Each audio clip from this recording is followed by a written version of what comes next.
Glória a Deus. Gente, eu tenho uma palavra de Deus para compartilhar com vocês. Eu gostaria que você abrisse ou ligasse aí a sua Bíblia em Filipenses, no capítulo 1 e no versículo 6. Filipenses, capítulo 1, verso 6. Esse será tanto o nosso ponto de partida como o trilho da nossa conversa, da nossa reflexão nessa noite. Filipenses capítulo 1, verso 6. O texto sagrado diz assim: estou certo de que aquele que começou boa obra em vocês há de completá-la até o dia de Cristo Jesus. Eu vou pedir uma gentileza que você repita esse texto comigo. Mas para a gente não fazer uma mal feita e depois outra bem feita, eu já vou me antecipar e pedir que, já que você tem um abafador de voz aí na frente da sua boca, chamado máscara, né? Que você já levante uns 28% do volume da sua voz, né? E que a gente fale assim com gosto, com vontade. Mas na hora de repetir o versículo, eu vou pedir que você me acompanhe trocando a expressão em vocês por em nós. Não estamos mudando o texto bíblico. Quando Paulo diz em vocês, falava para a gente só vai se apropriar disso, ok? Então diga comigo: estou certo de que aquele que começou boa obra em nós há de completá-la até o dia de Cristo Jesus. Amém. Glória a Jesus. Glória a Jesus. Meu Deus, nós declaramos nossa confiança e dependência no Senhor, na manifestação da Tua graça, na ação do Teu Espírito, o Espírito da verdade. Nós pedimos que o Senhor nos permita ter mais do que um discurso ou uma palestra. Que a Tua palavra ilumine os olhos do nosso entendimento, traga compreensão espiritual, inspire e desafie a nossa fé, traga alinhamento para a nossa conduta, que ela cumpra o propósito pelo qual o Senhor a tem liberada nessa noite. E desde já nós nos antecipamos em Te dar glória, honra e louvor, pela certeza do que o Senhor fará não só aqui agora, nessa reunião, mas mesmo depois dela. Nós Te bendizemos, em nome de Jesus. Amém. Amém. Bom, o apóstolo Paulo, ele começa externando uma convicção e diz: eu estou certo de que aquele que começou boa obra em vocês há de completá-la até o dia de Cristo Jesus. Normalmente, quando eu estou lendo a Bíblia, num sentido mais assim de reflexão, eu sempre procuro me questionar, né? O que é que Deus está querendo comunicar com determinado texto, palavras, versículos. E esse texto não exige muito de nós. Ele não requer de nós nenhum grande desafio de interpretação. O apóstolo Paulo está falando de uma convicção que é pessoal, né? Mas o propósito dele ter sido movido pelo Espírito Santo, e não podemos deixar de olhar para a palavra de Deus dessa forma. Em 2 Timóteo 3,16, a Bíblia diz, né, que toda a Escritura é inspirada por Deus. Em 1 de Pedro 1, 20, 21, a Bíblia diz que homens santos falaram da parte de Deus, movidos pelo Espírito Santo. E Romanos 15,4 diz que tudo quanto foi escrito para nosso ensino foi escrito. Deus não queria apenas que nós soubéssemos qual era a convicção de Paulo. Paulo externa a sua convicção para produzir em nós algo semelhante, né? A mesma certeza, o mesmo padrão de convicção. E a convicção é muito simples, né? Ele está falando de uma disposição de Deus de terminar aquilo que Ele começou, de concluir aquilo que Ele iniciou. Estou certo de que aquele que começou a boa obra há de completá-la. Provavelmente essa é a razão pela qual em Hebreus 12:2 Jesus é chamado de o autor e o consumador da fé, porque ele tem um compromisso de terminar aquilo que começou. E eu quero chamar a sua atenção para isso, porque isso precisa ser parte de uma convicção, né, que cada um de nós carrega. Eu tenho visto, não apenas pelo que a Bíblia ensina, mas ao longo aí de mais de 30 anos de ministério, né, 28 anos em dezembro agora, fará só de pastorado. E eu tenho percebido muita gente falhando na relação com Deus, na caminhada da fé, por não entender o básico, o fundamental, que Deus é digno de confiança, que Ele é fidedigno, que nós podemos colocar toda a nossa confiança nele, que aquele que começou a boa obra, ele vai continuar. Ele não vai virar as costas, ele não vai nos abandonar, ele não vai abortar o processo, ele tem um compromisso de continuar aquilo que ele começou. E o tema da minha mensagem hoje, falando a respeito de Deus, do caráter de Deus. Porque aquilo que Deus faz é uma extensão do que Deus é. O livro de Hebreus diz que aquele que se aproxima de Deus deve crer que Ele existe e que Ele é galardoador dos que o buscam. Galardoar ou recompensar, que é o sinônimo, não é apenas algo que Deus faz. O que Ele faz é uma extensão do que Ele é. Então a Bíblia diz, Deus é galardoador. Então nós precisamos, lançar esse olhar para o caráter de Deus e entender que Deus está acima de qualquer suspeita. Esse é o tema da minha mensagem hoje. Acima de qualquer suspeita. Nós podemos confiar nele de todo o nosso coração.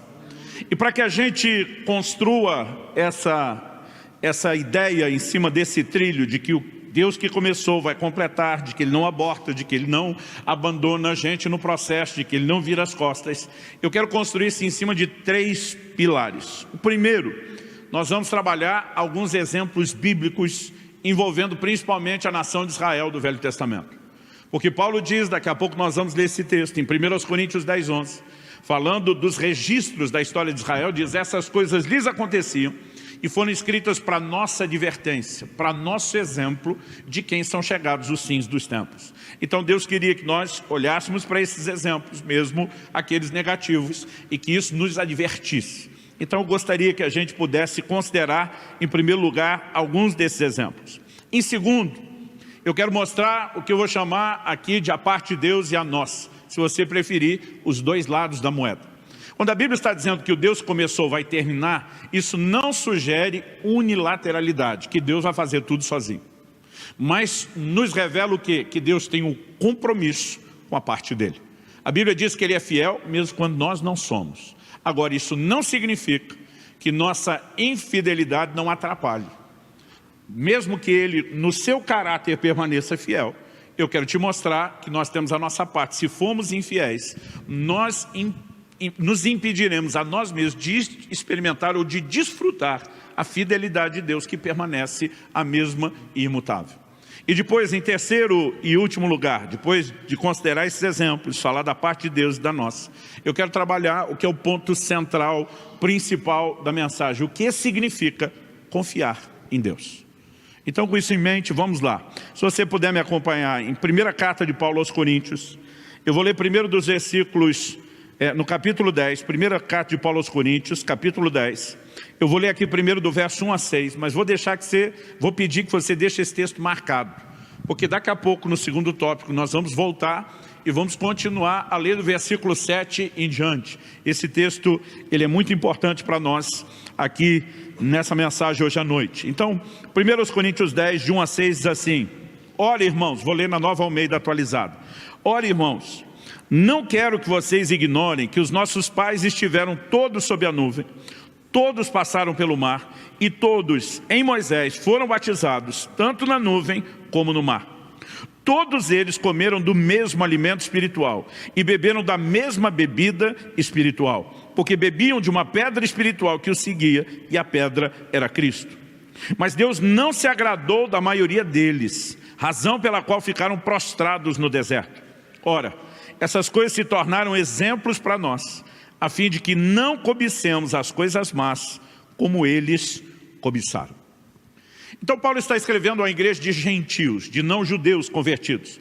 Corinto era uma cidade da Grécia. No entanto, ele está dizendo, não dá para ignorar o Antigo Testamento, a escritura que Deus já havia providenciado antes de nós, e os exemplos que Deus provê a respeito dos israelitas que saíram do Egito. A libertação da nação de Israel do Egito é uma das maiores figuras de redenção que nós temos. E quando a gente olha para ela, há um paralelo a respeito daquilo que Deus fez conosco.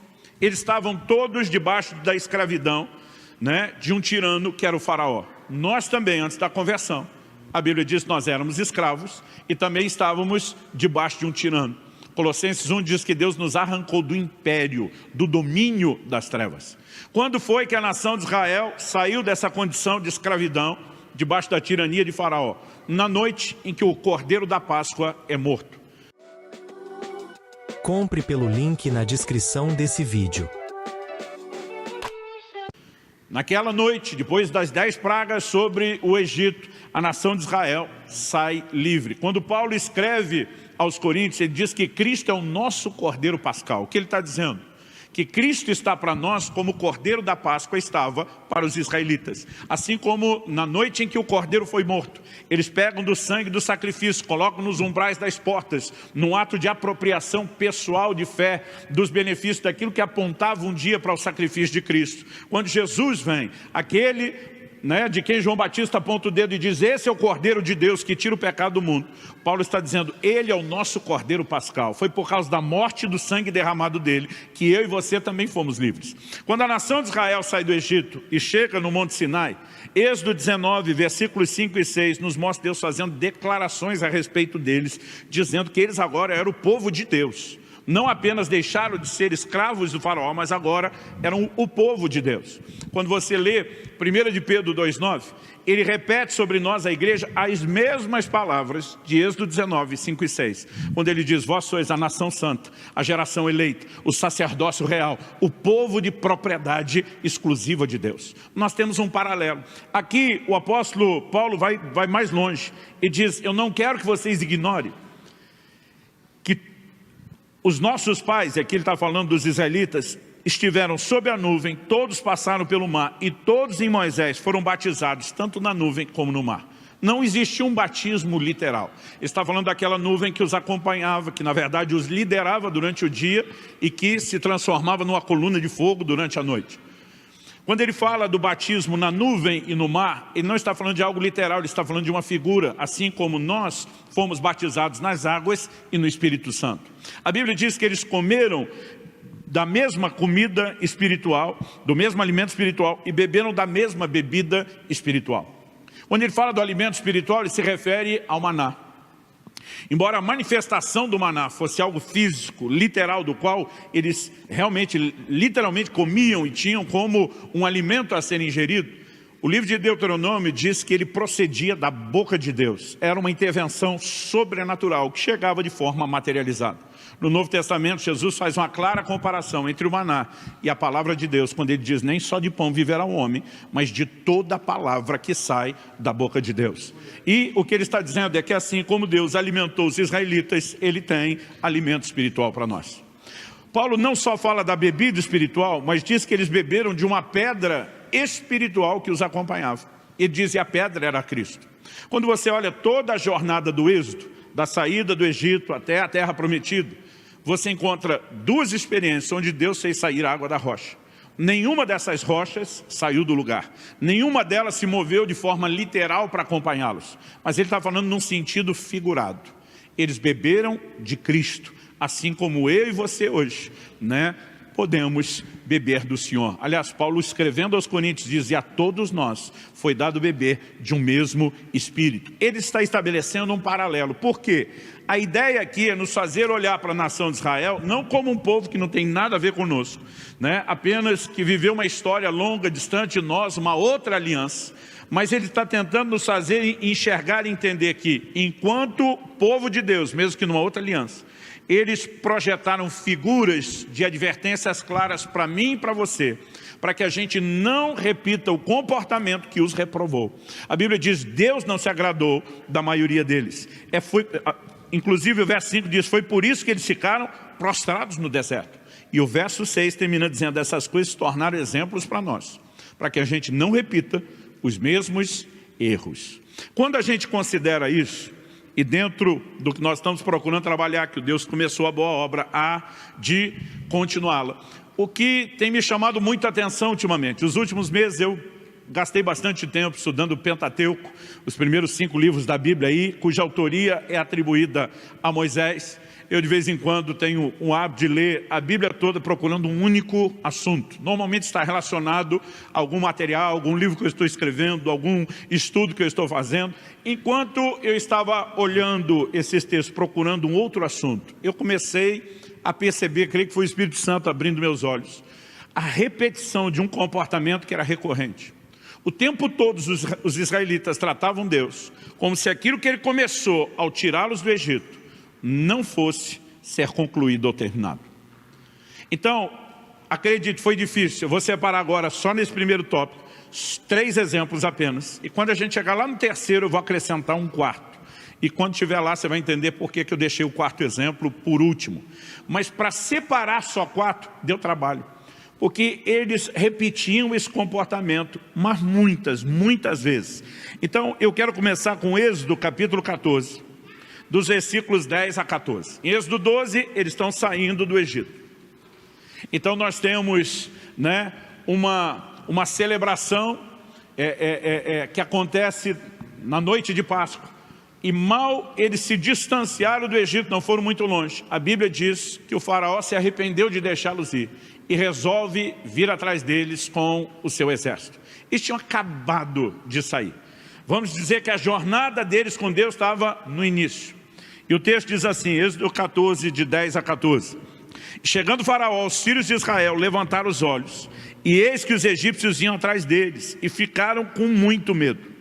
Então os filhos de Israel clamaram ao Senhor, disseram a Moisés, será que foi por não haver sepulturas no Egito que você nos tirou de lá, para que morramos nesse deserto? O que foi que você fez conosco, tirando-nos do Egito? Não foi isso que dissemos a você no Egito, deixe-nos em paz para que sirvamos os egípcios, pois teria sido melhor para nós servir os egípcios do que morrer no deserto. Moisés, porém, respondeu ao povo, não tenham medo, fiquem firmes e vejam o livramento que o Senhor lhes fará no dia de hoje, porque vocês nunca mais verão esses egípcios que hoje vocês estão vendo. O Senhor lutará por vocês, fiquem calmos. O contraste de comportamento é gigantesco. A Bíblia diz que Deus tirou os israelitas do Egito com mão forte, com sinais, com prodígios, com milagres. Gente, não se trata apenas daquelas 10 pragas que julgaram não só os egípcios, mas os deuses do Egito, como diz a Bíblia. Essa geração provavelmente foi a geração da história da humanidade que mais viu milagres. Agora, eles mal acabaram de sair do Egito, vendo tudo que viram. E agora, porque o faraó levantou perseguição, eles começam a brigar com Moisés, dizendo, você nos tirou do Egito, para que agora os egípcios viessem nos matar aqui no deserto. Ou seja, na cabeça deles, Deus fez tudo isso, para simplesmente agora nos abandonar no meio do caminho.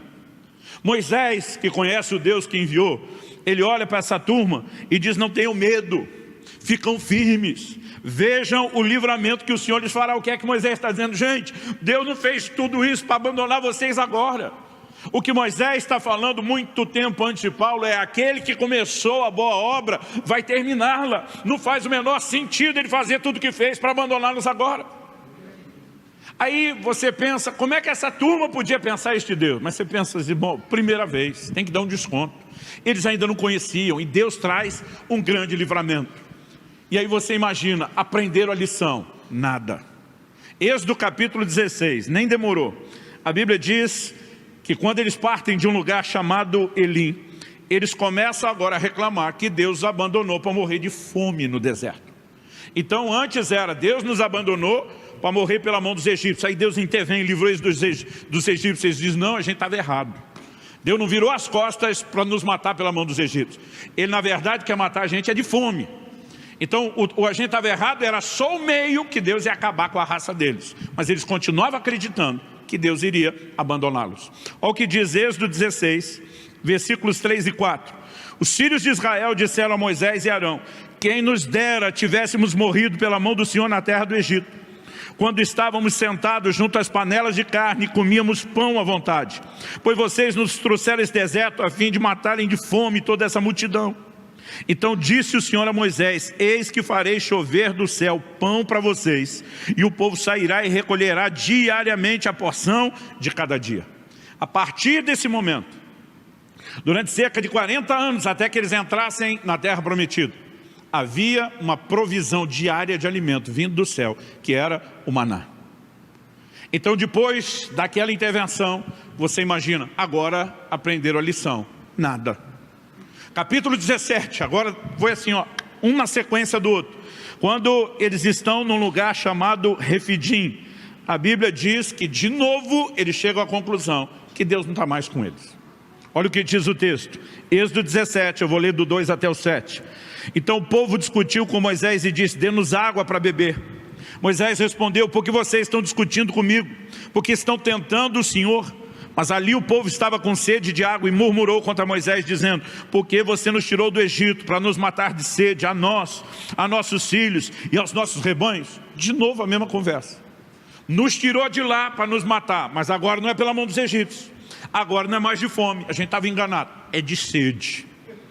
Ou seja, o tempo todo eles só mudam a roupagem, a maquiagem da mesma murmuração, da mesma desculpa, do mesmo ato de incredulidade. Deus nos abandonou. Vamos continuar lendo o texto. Então Moisés clamou ao Senhor: que farei com esse povo? Daqui a pouco vão me apedrejar. O Senhor respondeu: passe adiante do povo e leve com você alguns dos anciãos de Israel. Leve também o bordão com que você feriu o rio Nilo e siga em frente. Eis que estarei ali diante de você sob a rocha em Horebe. Bata na rocha e dela sairá água, e o povo beberá. Moisés assim o fez na presença dos anciãos de Israel, e chamou o nome daquele lugar Massá e Meribá, que no hebraico significa contenda e murmuração. E chamou o nome daquele lugar Massá e Meribá por causa da discussão dos filhos de Israel e porque tentaram o Senhor dizendo: está o Senhor no meio de nós ou não? Ou seja, aquele questionamento: nós vamos morrer de sede? Está dizendo: Deus não está mais conosco. Ele nos abandonou, ele virou as costas. Moisés obedece o Senhor, Deus provê água, ninguém morreu de sede, né? Mais uma vez ele está demonstrando que aquele que começou a boa obra haveria de continuá-la. Mas nós vamos perceber daqui a pouco que eles seguiram não aprendendo a lição. E a Bíblia está dizendo: essas coisas foram escritas como exemplo, a fim de que a gente não erre como eles erraram, que não cobicemos as coisas más como eles cobiçaram. Estabelecido aí esses exemplos que são claro paralelo para mim e para você, para que a gente não deduza que o Deus que nos salvou de uma forma extraordinária vá nos abandonar no meio do caminho, eu quero colocar aqui um segundo aspecto importante, porque na cabeça de alguns, se eles olharem só essa frase: aquele que começou a boa obra vai terminá-la, só a partir desse texto alguém pode deduzir que está falando de uma obra que Deus faz sozinho. Ele começa, ele toca a coisa, ele termina, tipo, é só com ele. Não, a Bíblia está falando que da parte dele, o que ele começou, ele termina. Isso não significa que a gente não tenha responsabilidades nesse processo. Aliás, justamente porque Israel não cooperou com Deus, a Bíblia diz: Deus não se agradou deles, ficaram prostrados no deserto. Eles não entraram na terra prometida, aquela primeira geração que saiu do Egito. E Hebreus 3,19 diz: vemos que não puderam entrar por causa da incredulidade. Como faltou a interação devida com Deus, eles não experimentaram aquilo que Deus tinha. Paulo escreve a Timóteo e diz que Deus é fiel mesmo quando nós não somos. Isso significa o quê? O caráter de Deus é imutável. Deus não muda. E fidelidade é parte do que Ele é. E Ele vai permanecer fiel independente do nosso comportamento. Agora, a gente não pode deduzir que infidelidade da nossa parte nos permita desfrutar a fidelidade dEle. Embora Ele permaneça imutável, nós nos desconectamos e nos impedimos de usufruir aquilo que Ele tem. Então me deixe dar um exemplo que traz uma clara distinção entre a parte divina e a humana no processo. Eu queria que você me acompanhasse em primeira carta de Paulo aos Tessalonicenses, no capítulo 5, e nós vamos ler dos versículos 22 até o 24.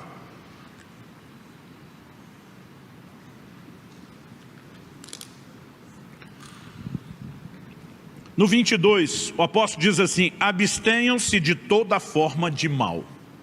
Então olhe para cá, de quem é a responsabilidade de se abster do mal? Nossa.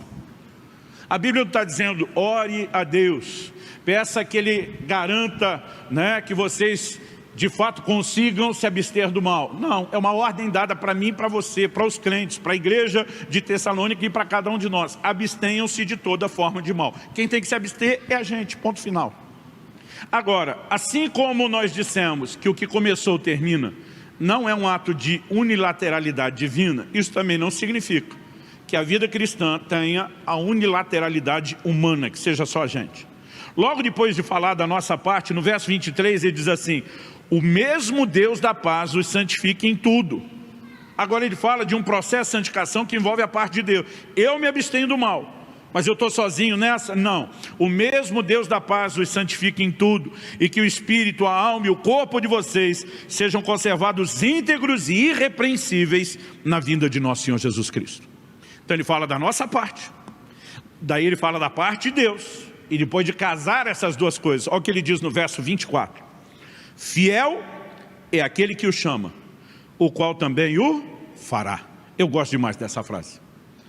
Fiel é o que o chama, o qual também o fará. Chamado na cabeça de alguns é só para o ministério. Mas quando você lê o Novo Testamento, você percebe que a expressão chamado é muito mais usada para falar do convite da salvação do que necessariamente o chamado ministerial. São dois tipos de chamado. Mas o Novo Testamento fala muito mais do chamado à salvação do que do chamado ministerial. Então a Bíblia está dizendo, fiel é aquele que chamou vocês, o qual também fará. Fará o quê? Continuará aquilo que ele começou, porque é parte da natureza, do caráter dele, de um Deus que está acima de qualquer suspeita, porque ele é fiel. Se ele nos chamou, ele vai continuar fazendo. Paulo está dizendo, aquele que começou a boa obra vai continuá-la, vai completá-la até o dia de Cristo Jesus. Então a santificação, ela envolve tanto uma provisão divina, como também a responsabilidade humana. E o fato de Deus não falhar na parte dele, não significa que nós não possamos falhar na nossa. Agora, uma outra coisa a se entender. Vamos voltar naquele texto de 1 Coríntios que eu pedi para você deixar marcado. 1 Coríntios capítulo 10. Dessa vez nós vamos ler, a gente leu primeiro anteriormente do verso 1 ao 6. Agora eu queria que a gente lesse do verso 7 até o 13. Então Paulo continua daquele mesmo raciocínio, diz, depois de dizer, não cobicemos as coisas más como eles cobiçaram, essas coisas foram escritas para nosso exemplo, né, para que a gente não cobice as coisas más como eles. Ele segue dizendo no 7, não sejam idólatras, como alguns deles foram, conforme está escrito, o povo assentou-se para comer e beber, e levantou-se para se divertir. E não pratiquemos imoralidade, como alguns deles o fizeram, e caíram mortos num só dia, 23 mil. Não ponhamos Cristo à prova, como alguns deles fizeram e foram mortos pelas serpentes. Não fiquem murmurando, como alguns deles murmuraram e foram destruídos pelo exterminador. Todas essas 4 orientações, a de não ser idólatra, de não praticar imoralidade, não pôr Cristo à prova, não murmurar, falam da nossa responsabilidade, do que nós não devemos fazer de errado. Aí no verso 11, ele vai não só repetir, mas expandir o que falou no verso 6, de que os erros deles são exemplos para nós. No versículo 11 ele diz, essas coisas aconteceram com eles para servir de exemplo e foram escritas como advertências a nós, para quem o fim dos tempos tem chegado. Depois de falar da responsabilidade humana, de que a advertência de não repetir o erro deles está aí. O verso 12 começa com a expressão, por isso. Eu faz tempo que eu saí da escola, mas ainda lembro que, por isso, é uma palavra de ligação entre o que foi dito antes e a conclusão a que se chega depois. Por isso, aquele que pensa estar em pé, veja que não caia. Outra tradução, em vez de veja, diz cuide que não caia. Então é nossa responsabilidade permanecer de pé e não cair. Quem está entendendo, diga amém. Mas depois de dizer isso, olha o que ele fala no 13. Ele diz assim, não sobreveio a vocês nenhuma tentação que não fosse humana, mas Deus é fiel. Mais uma vez, assim como em 1 Tessalonicenses 5, você vai ver que o contexto de Deus é fiel tem a ver com a continuidade daquilo que ele começou. Ele diz, mas Deus é fiel e não permitirá que vocês sejam tentados além do que podem suportar. Pelo contrário, juntamente com a tentação proverá livramento para que vocês a possam suportar. O que é que o apóstolo está dizendo? Gente, não faz sentido Deus tirar vocês do Egito para depois largar vocês no meio do caminho sem condições de vencer o pecado. Não faz sentido vocês serem salvos e receber uma salvação, uma redenção extraordinária de todo pecado cometido, mas Deus não empoderar vocês para vencer o pecado daqui para frente. Ele está dizendo, Deus é fiel, Ele não vai abandonar vocês, Ele vai continuar aquilo que começou. O mesmo Deus que te limpou, que te arrancou da sujeira, que lavou você daquele estado encardido do pecado que você estava, Ele vai te dar condições de seguir vencendo o pecado, porque Ele é fiel. E aquele que começou a boa obra vai completá-la. Quem está entendendo, diga amém. Sabe, nós muitas vezes não percebemos que repetimos o erro dos israelitas. Eu tenho visto alguns crentes, ao longo desse tempo todo de ministério, que eles olham para a tentação como se ela fosse uma coisa sobrenatural. Não, pastor, é um negócio diabólico, infernal, né? É imparável. Eles acreditam que a tentação é sobrenatural. Isso é um erro. Eu sempre repito essa frase. Um entendimento errado vai te levar a uma fé errada. Uma fé errada vai te levar para o lugar ou para o resultado errado. Mas o entendimento correto vai gerar em você uma fé correta, e a fé correta vai te levar para o lugar ou o resultado correto. Qual é o entendimento errado? Achar que a tentação é sobrenatural. Paulo está dizendo, não sobreveio tentação que não fosse humana. A tentação é humana, é natural. Outro dia o irmão me questionou, falou, não pastor, mas a Bíblia chama o diabo de tentador. Falei, é verdade, mas a mesma Bíblia também diz em Tiago 1,14, que cada um de nós é tentado quando é atraído, enganado pelo próprio desejo. Ou seja, a tentação não é uma força externa que o diabo bota dentro de nós. Ele só pega um cardápio para pôr debaixo do meu e do seu nariz e provocar o que está dentro de nós. A tentação é humana. Nós precisamos parar de acreditar que ela é sobrenatural. A Bíblia diz, Deus é fiel, não vai permitir que vocês sejam tentados além do que vocês podem resistir. Não faz o menor sentido Deus nos tirar do Egito e depois dizer, mas eu não tenho recurso para que você sobreviva às provas do deserto. Aquele que começou vai continuar aquilo que começou. Deixa eu te dizer o que é sobrenatural. Sobrenatural nessa história não é a tentação. Sobrenatural é o livramento. Paulo diz, Deus, apesar de não deixar que essa tentação seja sobrenatural, garantir que ela seja só natural, no nível que você, por si mesmo, já poderia falar, não. Ele vai prover recursos sobrenaturais para que você escape, para que você vença. Sobrenatural é o livramento, meu irmão, não a tentação. Agora, se o crente acredita que a tentação é sobrenatural e o livramento é natural, como é que ele vai vencer o pecado? Nunca.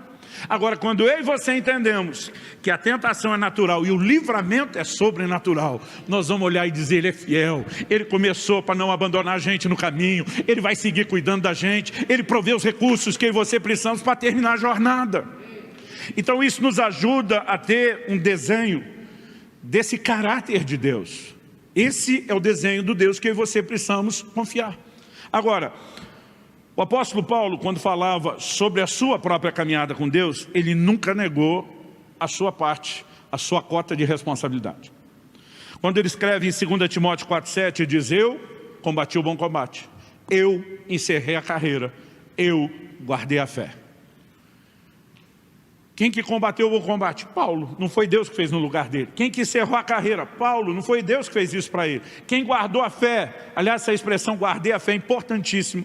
E eu vou falar melhor sobre isso no meu terceiro e último tópico que nós já vamos passar. Mas ele está dizendo, eu fiz. Agora, Paulo está dizendo, eu tenho que fazer tudo sozinho? Não. Mas ele está dizendo, eu fiz a minha parte. Ele nunca ignorava a parte de Deus. Olha o que ele diz em 2 Timóteo 1,12. E por isso estou sofrendo essas coisas, mas não me envergonho, porque sei em quem tenho crido. E estou certo de que Ele é poderoso para guardar aquilo que me foi confiado até aquele dia. E dizer, eu sei em quem eu tenho crido. O que você precisamos entender é que nós não cremos em algo, nós cremos em alguém. Nós não cremos numa coisa, nós cremos numa pessoa. E essa pessoa é acima de qualquer suspeita. Ele é fidedigno de toda a confiança. Então Paulo agora está falando da parte de Deus. Eu estou certo de que Ele é poderoso para guardar o que me foi confiado até aquele dia. Da parte dele não faltará recursos, ele não virará as costas para mim e para você, ele não vai abortar o processo. Paulo diz, eu vou fazer a minha parte, porque eu sei que a dele é certa. A única que é incerta é se eu vou levar a sério ou não a minha parte, mas a dele eu posso confiar. E quando ele fala que Deus é poderoso para guardar, eu e você não podemos ignorar essa provisão. Judas escreve, diz, ora, aquele que é poderoso para vos guardar de tropeçar e apresentar-vos perante Ele imaculados. Nós precisamos acreditar nessa provisão de continuidade, de que o Deus que começou vai terminar aquilo que Ele começou. Então, em terceiro e último lugar, vem a pergunta, o que é que significa confiar em Deus? Eu queria começar a trabalhar primeiro a importância da confiança, para depois a gente tentar simplificar de maneira bem prática o que é confiar em Deus. A fé, ou a confiança, que é um sinônimo, ela é um ingrediente necessário para nos aproximarmos de Deus. Hebreus 11,6 diz, ora, aquele que se aproxima de Deus, é necessário que ele creia que Deus existe e que é galardoador daqueles que o buscam. A única maneira de aproximar de Deus é por meio da fé. A Bíblia não diz apenas que eu e você somos salvos pela fé, como se a gente precisasse de salvação, de fé só no dia da conversão. A Bíblia diz, o justo viverá pela fé. É fé, gente, nessa jornada do começo ao fim. O justo vai viver da sua fé. Está lá em Abacuque 2,4, é repetido em Romanos, aos Gálatas, é repetido no livro de Hebreus, como daqui a pouco nós vamos ver. Romanos 1,17 diz que a justiça de Deus se revela no Evangelho de fé em fé. É fé hoje, é mais fé amanhã, é mais fé ainda depois de amanhã. Nós precisamos entender que essa fé não pode ser comprometida. Paulo escreve aos Gálatas e diz: vocês começaram bem pela pregação da fé. O que é que foi que vocês fizeram no meio do processo? Não adianta apenas começar crendo e comprometer a fé ao longo do caminho. Olha o que Hebreus capítulo 3 nos diz, eu vou ler dos versículos 12 a 14. Eu falei que a fé é importante para aproximar de Deus, mas eu quero te mostrar agora que ela é necessária para que a gente não se afaste dele depois de ter se aproximado. Hebreus 3, de 12 a 14, verso 12 diz: tenham cuidado, irmãos, aqui é responsabilidade humana, é a nossa parte. Tenham cuidado, irmãos, para que nenhum de vocês tenha um coração mau e descrente. Outra tradução diz um perverso coração de incredulidade, coração descrente, que o leve a se afastar do Deus vivo. Então nós precisamos cuidar para que a incredulidade não entre depois de já termos crido. Quando Paulo está falando de guardar a fé, é porque a fé pode ser comprometida. Ele escreve a Timóteo e fala de alguns que naufragaram na fé. O que é que significa isso? Que a fé é uma jornada. Nós entramos num navio atracado num porto para fazer uma viagem e ela tem um destino para que a gente atraque lá, desembarque, são e salvo. Mas alguns têm a jornada da fé abortada. Não só não chegam onde deveriam, como perecem no processo.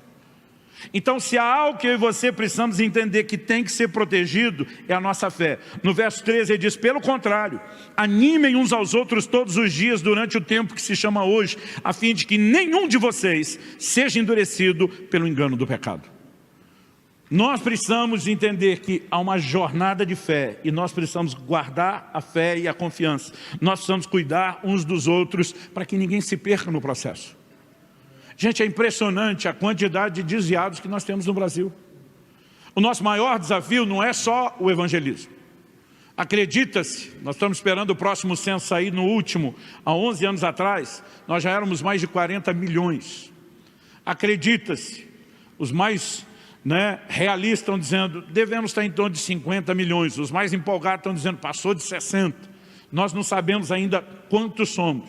Eu sei que uma matéria de capa da revista Veja dizia entre dezembro de 2016 ou janeiro de 2017, ali pela virada, que no máximo até 2040, nós seremos maioria de fé na nação. Isso não é profecia, não é gente que gosta da gente falando, pelo contrário. É gente dizendo a pior curva do gráfico de crescimento, a pior possibilidade, sugere que no máximo, em 2040, os evangélicos sejam a grande maioria de fé da nação. Isso me empolga, mas tem um outro dado que me assusta. Desde que nós éramos 30 milhões, esse dado fica mais ou menos de pé. Para cada um crente firme que você tem hoje, dentro da igreja, você tem um desviado.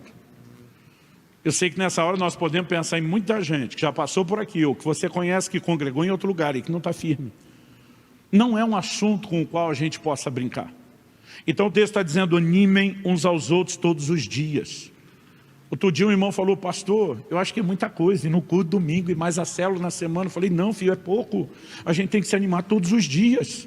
A gente tem que se encorajar todos os dias. Você está achando muita coisa porque você não está vendo a importância na sua fé. Se você pensar que é ela que determina a sua eternidade, não dá para você brincar com isso. Agora, o verso 14 diz assim, porque temos nos tornado participantes de Cristo. E muita gente lê aqui e diz, está tudo certo, está tudo garantido. Uma vez salvo, salvo para sempre. É só terminar o versículo. E diz, temos nos tornado participantes de Cristo. Se, e aqui nós temos um baita condicional, se de fato guardarmos firme até o fim a confiança que desde o princípio tivemos. Não tem nada garantido, a não ser o fato de que o Deus começou, não vai te descartar, não vai te jogar fora. Mas da sua parte é necessário guardar firme até o fim a confiança que você teve desde o início. Guardar a fé. Sabe, nós precisamos entender o peso que essa questão da confiança em Deus tem. E aqui eu quero citar aquele último dos 4 exemplos que eu falei que ia dar dos israelitas. nós mostramos 3 exemplos de logo quando eles saíram do Egito, no início da caminhada. Mas a Bíblia diz que eles ficaram cerca de 40 anos no deserto. Aí você pensa, aprenderam a lição. A Bíblia diz que quando eles chegam no limiar da terra prometida, aquela primeira geração, eles têm um comportamento e uma conduta que os levou a ficar os 40 anos no deserto. Deus diz, vai morrer toda essa geração que saiu do Egito. É por isso que o texto diz que eles ficaram prostrados no deserto.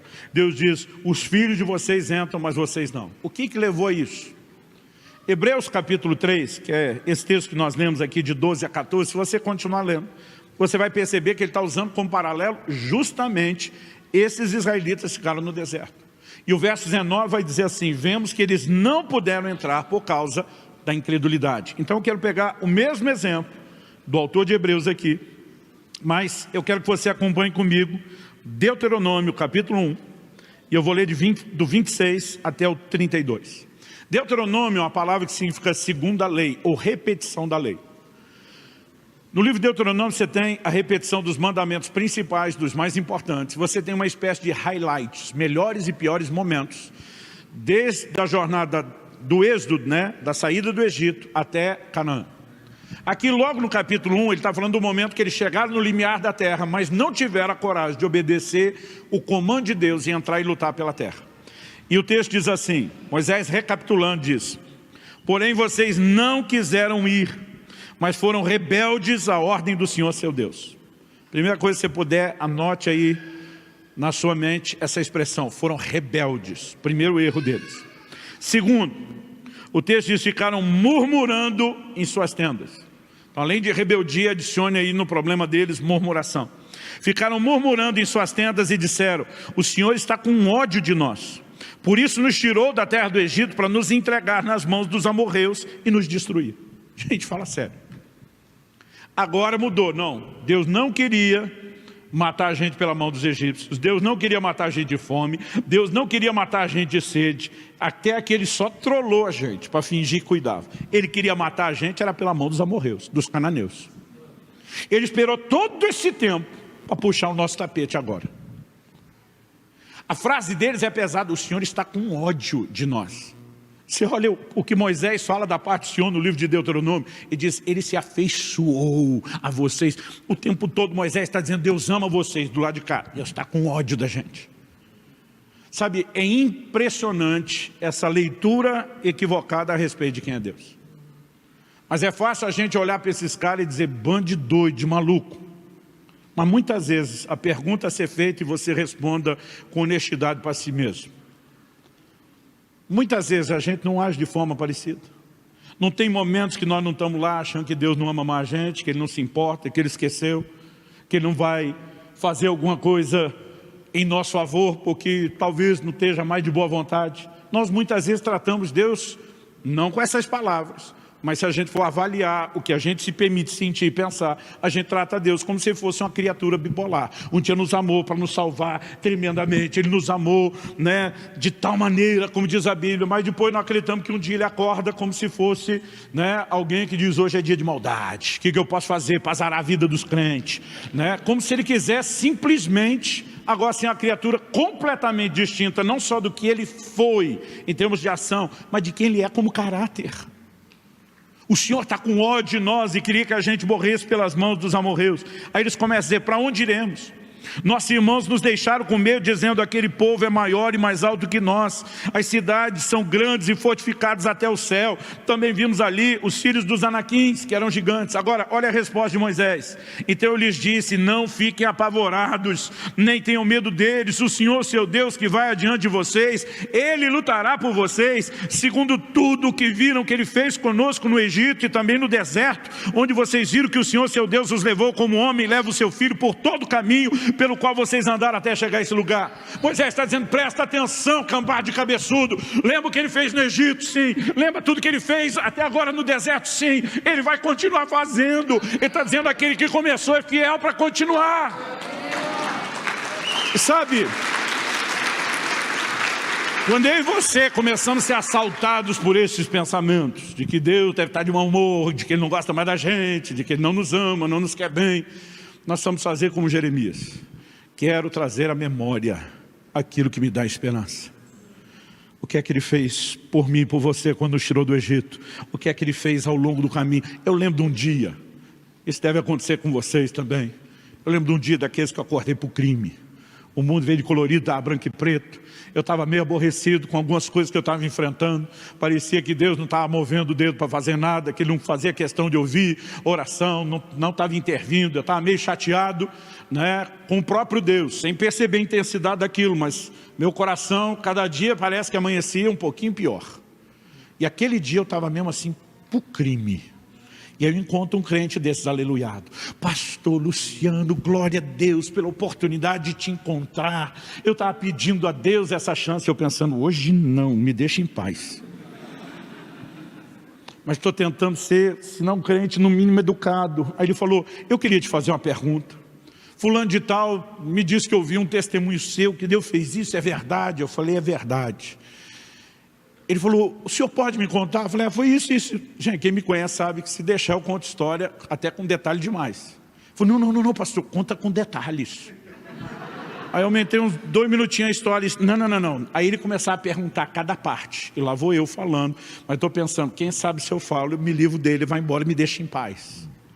E quando eu terminei a história toda detalhada, ele falou, e essa outra que eu ouvi? É verdade ou é lenda urbana? E de vez em quando os caras me contam as coisas que eu digo, não aconteceu comigo, não. Parece que cada conta aumenta um ponto, né? Ele falou, eu falei, isso aí é verdade, só esse final que está meio diferente, mas... Ele falou, o senhor pode me dar detalhes? Eu penso, lá vem ele. A gente na segunda, quando eu já comecei a dar detalhes, alguma coisa começou a mudar dentro de mim. Eu comecei a lembrar o Deus que me tirou do Egito. Eu comecei a lembrar de coisas que Ele vinha fazendo na minha vida, e sem que eu percebesse, Deus estava usando aquele camarada para colocar os meus olhos no lugar certo. Quando eu terminei a segunda, ele não me perguntou mais, eu falei, quer ouvir outra? Eu tenho um monte para contar. E no final, quem estava empolgado, aleluiado, era eu. Eu saí daquele lugar, falei, Deus, o Senhor enviou esse cara para botar os meus olhos no lugar certo. Meu amigo, eu não vim aqui te apontar o dedo, eu não vim aqui te condenar, eu não vim aqui tentar fazer você sentir mal se você está vivendo a crise que todos nós estamos inclinados a viver. Eu vim aqui para te dizer, lembra que o Deus te tirou lá do Egito, que te guardou ao longo do deserto, Ele vai continuar agindo. E aí Moisés termina, depois de falar isso, no verso 32, ele diz, mas nem assim vocês creram no Senhor seu Deus, que foi adiante de vocês por todo o caminho, para procurar o lugar onde deveriam acampar. De noite estava no fogo, para mostrar o caminho por onde vocês deviam andar, e de dia estava na nuvem. Primeiro ele fala de rebeldia e murmuração, lembra? Mas ele termina falando agora, nem assim vocês creram. O grande pecado dos israelitas não foi rebeldia nem murmuração. Isso aí foi o fruto. A raiz era a incredulidade. Eu lembro de um dia que eu vi meu amigo pastor Marcelo Jamal dizendo, todo mundo acha, e os pregadores alimentam esse erro, que o primeiro pecado lá no Éden foi a desobediência. Quando eu vi falar isso, pensei, tá maluco, meu irmão? Todo mundo sabe que foi a desobediência. Deus mandou no começo, eles comeram, desobedeceram. Mas fui pensando antes de deixá-lo explicar. Ele falou, eles só desobedeceram, porque no coração eles colocaram em xeque a fidelidade de Deus. Eles aceitam a sugestão maligna, Deus está trolando vocês. Eles não querem que vocês desfrutem da coisa. Ele não tem boas intenções com você. O primeiro pecado foi a incredulidade. Se eles tivessem entendido que Deus está acima de qualquer suspeita, tinham metido o pé naquela serpente. Aliás, eu fico tentando imaginar, gente, quem que conversa com a serpente? É por isso que a serpente foi na mulher, não no homem. As mulheres gostam de conversar. O homem já não teria dado ideia, é brincadeira. Ela teria um plano para a gente também. Mas eu fico pensando, como aquele casal conhecia Deus na sua plenitude. Não estamos falando de gente que já nasceu no pecado como eu e você. Como eles conseguiram duvidar da boa intenção de Deus. A desobediência foi o fruto, a raiz era a incredulidade. Aqui, rebeldia foi o fruto. Porque se eles crescem que Deus de fato estava comprometido em dar a terra, eles iam agir como Josué e Caleb. E daí que tem gigante, ausentou-se deles a sua segurança. O Senhor está conosco, nós não vamos temê-los. Deus não está de brincadeira conosco. Deus não envia a gente numa missão suicida. Eles teriam tido a conduta correta. E também não ficariam murmurando, reclamando. Deus abandonou a gente, porque se confiassem, saberiam que Ele não nos abandona em tempo ou momento algum. Então, levando isso em mente, vamos voltar no que era o propósito desse último tópico. O que significa confiar em Deus? Nós pegamos esses exemplos e advertências dos israelitas do Velho Testamento. Falamos da nossa parte, responsabilidade, apesar de Deus estar compromissado com a dele, para no final das contas dizer que nossa única e grande responsabilidade é permanecer crendo e confiando no Senhor. E confiar é confiar no caráter dele, que está acima de qualquer suspeita. Mas vamos tentar olhar como a Bíblia desenha essa confiança. Para mim, ela tem basicamente duas atitudes. A primeira é a convicção de que Deus não nos abandona. Isso seria contrário ao seu caráter e à revelação de quem Ele é. Você pode dizer isso comigo? Diga, convicção de que Deus não nos abandona. Em Hebreus, no capítulo 13, no versículo 5, citando o Velho Testamento, a Bíblia diz, porque Deus disse, de maneira alguma deixarei você, nunca, jamais abandonarei você. Vamos repetir isso, gente. Nunca, jamais ele está dizendo, deixarei você. De maneira alguma eu vou abandoná-lo. Nunca, jamais, de maneira alguma é outra. Ele diz, não tem chance de eu virar as costas para você. Deus está dizendo, não tem chance de eu me esquecer de você. Não tem chance de eu abortar o processo que eu comecei. O próprio Jesus, quando se dirige aos discípulos, está para ser assunto aos céus. Ele está dizendo, gente, vocês não vão mais me ver com o corpo em carne e osso. Mas deixa eu fazer uma promessa para vocês, antes de eu desaparecer da vista dos olhos de vocês. Eis que estou convosco todos os dias, até a consumação dos séculos. Todos os dias, faça chuva, faça sol, dia de eclipse, ele diz, eu estarei com vocês todos os dias. Quem está entendendo, diga amém. Gente, não importa se as pessoas falharem conosco. Paulo diz, na minha primeira defesa, ninguém esteve ao meu lado, todos me abandonaram. Ele diz, mas o Senhor esteve ao meu lado e me fortaleceu. Quando você entende o caráter e a natureza de Deus, você diz aí, e daí que todo mundo falhou? No Salmo 27:10, Davi diz ainda que meu pai e minha mãe me abandonem, os últimos de quem a gente espera isso. Ele diz, o Senhor me acolherá, porque diferente dos homens, Ele não falha conosco, Ele não vira as costas, Ele não nos abandona. Nós precisamos carregar essa convicção de que Deus não nos abandona. E a segunda atitude da confiança é da nossa parte a decisão de não desistir. Diga comigo, decisão de não desistir. Se eu realmente entendo, estou convicto de que Ele não me abandona, porque Ele é realmente digno de toda essa confiança, a coisa mais lógica e sensata é que do lado de cá eu diga, e eu também não deixo por nada, porque não há motivo que justifique virar as costas para esse Deus fiel. Jó e a sua esposa enfrentaram o mesmo perrengue, as mesmas dificuldades. Aliás, chamar só de perrengue e dificuldade é pouco. O mundo desabou na cabeça dos dois. A mulher de Jó, aborrecida, ela vira para ele e diz, amaldiçoe seu Deus e morre. O que ela está dizendo? Se ele não estiver fazendo o que a gente quer e o que a gente gosta, ele não serve. Ele não é bom como disse que era. Ele não ama como disse que amava. Jó vira para sua esposa e fala o que muito marido já quis falar para a sua. Ele diz, você fala com uma louca. Compre pelo link na descrição desse vídeo. A declaração de Jó é, eu sei que o meu Redentor vive e Ele há de se levantar sobre a terra. Ele está dizendo, não estou entendendo nada, mas Ele é digno de confiança. Ele não vira as costas para a gente, mulher. Ele não abandona a gente. Nós vamos louvá-lo, não importa o que esteja acontecendo, porque Ele é digno de confiança. Quem está entendendo, diga amém. Sabe, essa percepção deveria nos nortear. Olha o que Hebreus capítulo 10, eu vou ler do 35 ao 39, fala sobre essa decisão de não desistir. Ele diz no 35, portanto, não percam a confiança de vocês, porque ela tem grande recompensa. Outra tradução diz, ela tem grande galardão.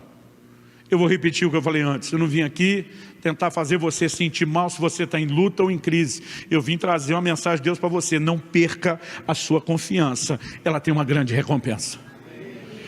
Um dia, quando eu e você atravessarmos os portais da glória, estivemos diante do nosso Senhor que nos salvou, ouvimos daquela boca, né, as palavras, servo bom e fiel, entra no gozo do seu Senhor. Eu não sei como vai ser exatamente, mas eu me imagino que a hora que eu passar e botar o pé para o lado de dentro, eu vou tentar dar uma olhada para trás. com desdém para todos os momentos difíceis, para tudo aquilo que trouxe desânimo, abatimento. E eu vou olhar com desdém e dizer, valeu a pena. Valeu a pena ficar firme, valeu a pena ser fiel, valeu a pena não desistir. A Bíblia diz que nós não podemos ser devassos ou profanos, como foi Esaú, que por um prato de lentilha vendeu seu direito de primogenitura. Gente, eu lembro ainda na adolescência, alguns amigos que desviaram. Os caras diziam, não, nós não vamos aguentar não pecar. E aí Deus vai chutar mesmo a gente, então já vamos acelerar o processo. É aquela desconfiança do que nós lemos de 1 Coríntios 10:13, a Bíblia diz, Deus é fiel, não vai permitir que vocês sejam tentados além das vossas forças. Aí os caras, não, porque provavelmente eu não vou aguentar, eu vou pecar. E ele vai me chutar mesmo, eu acelero. Eu dizia, vocês estão malucos? Eu dizia, se Deus me chutar, ele que chute com força, porque senão eu agarro no pé dele e não largo. Eu não vou desistir. E sabe, nós precisamos entender o peso que essa decisão tem. A Bíblia está dizendo, não percam a confiança de vocês. Não é só guardar firme até o fim a confiança que nós tivemos. Quando Paulo diz, eu guardei a fé porque é possível perdê-lo. Quando a Bíblia está dizendo, guarde a confiança de vocês, não percam, é porque é possível perdê-lo. Mas não significa que tem que acontecer. Nós podemos reagir e escrever uma outra história. Há uma grande recompensa nos aguardando. Então ele diz, vocês precisam perseverar, para que, havendo feito a vontade de Deus, alcance a promessa. O que é perseverar? É a capacidade de não desistir. É dizer, não tem má volta, não tem retorno, é só para frente. Paulo diz, esquecendo-me das coisas que para trás ficam, eu prossigo para o alvo, para o prêmio da soberana vocação. Eu avanço, não tem retorno, é caminho só de ida e ponto final. E aí depois de falar isso, ele cita um trecho de Abacuque.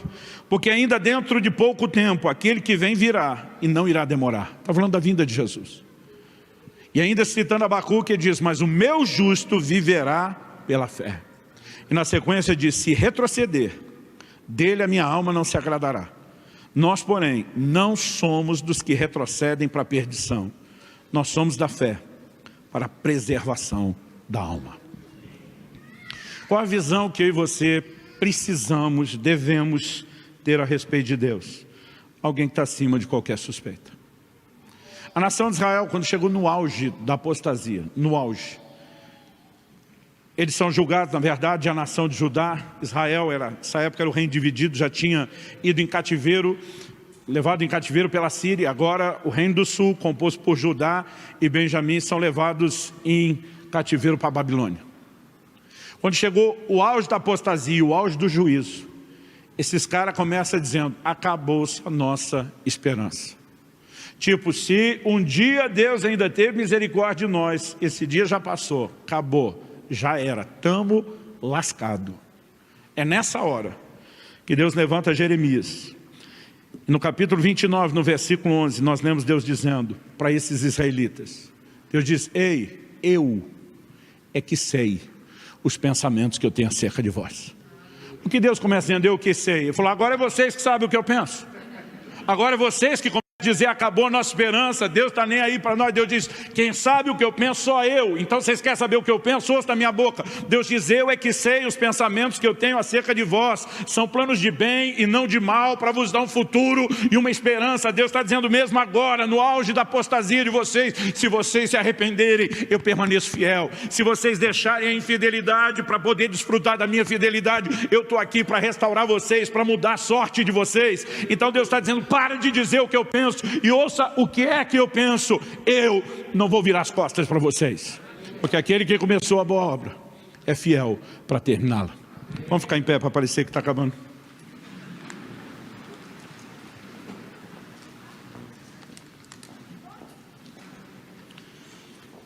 Antes de nós orarmos, tem um exemplo bíblico que ele mexe muito comigo. Desde que eu tinha mais ou menos uns 15 anos de idade, esse texto me chama a atenção. Quando a Bíblia diz que Deus levou Elias para o céu num redemoinho, e Eliseu passa o Jordão, os filhos dos profetas vêm ao encontro dele. Eles fazem um pedido para lá de estranho. Eles chegam para Eliseu e diz, permita que a gente envie um grupo de homens para procurar o corpo de Elias. Pode ser que Deus tenha jogado ele numa montanha ou num vale. O Eliseu, não nessas palavras, vou contextualizar aqui na linguagem moderna, disse, vocês estão malucos, esquece isso. A Bíblia diz que os caras vão insistindo, Eliseu diz, deixa quieto. Eles apertam tanto com Eliseu, que Eliseu diz, vai. A Bíblia diz que um grupo de 50 homens, depois de 3 dias de busca incessante, volta e diz, nós não achamos. E quando eles falam isso, Eliseu faz o papel da mulher no casamento. Eu não disse? A maioria dos maridos sabe aqui que quando não ouve o conselho da esposa, há uma grande probabilidade da história terminar com ela dizendo, eu falei. Às vezes ela nem fala, mas ela comunica no olhar. E mesmo que ela não abriu a boca, você está ouvindo lá, eu falei, eu te disse. Por que esse conflito entre Eliseu e os grupos? Eliseu está dizendo, vocês estão malucos de achar que Deus vai tratar a gente como um plástico descartável, que depois de beber a água a gente joga fora? Vocês acham que depois dessa saída apoteótica do homem de Deus, que é a expressão da honra de Deus por ele, Deus ia jogar o cara fora no meio do caminho? Vocês estão malucos? E muitas vezes é o que a gente acha que Deus vai fazer conosco. Fez algo extraordinário, levantou a gente, para só a queda ser maior.